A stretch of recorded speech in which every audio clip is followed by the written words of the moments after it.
Imagine a world where global tensions are rising and the financial stability of nations hangs in the balance. But here's the surprising part. New Zealand's top banks are standing firm, according to a recent stress test by the Reserve Bank of New Zealand, RBNZ. In a bold move to assess their resilience, the central bank put the country's 5 largest banks, ANZ, Bank of New Zealand, owned by National Australia Bank, ASB Bank, owned by Commonwealth Bank of Australia, Kiwibank, and Westpac New Zealand, through a rigorous solvency stress test. The results? They're not just surviving, they're thriving in the face of heightened geopolitical risks. The RBNZ, tasked with the critical role of prudential supervision and regulation of New Zealand's banking sector, conducts these stress tests twice a year as part of its financial stability review.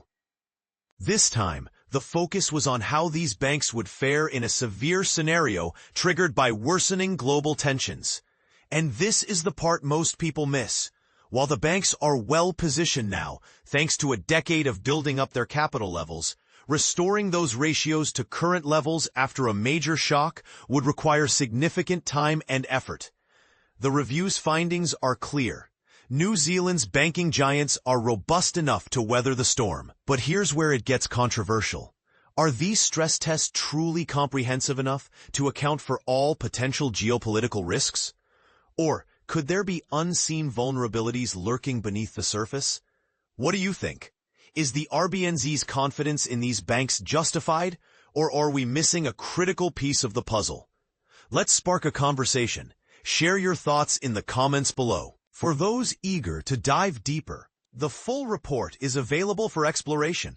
And remember, in a world of uncertainty, understanding the strength of your financial systems is more important than ever. Reporting by Himanshi Akand in Bengaluru, with editing by Chris Reese and Diane Kraft. This story adheres to the highest standards of journalism, guided by the Thomson Reuters Trust Principles.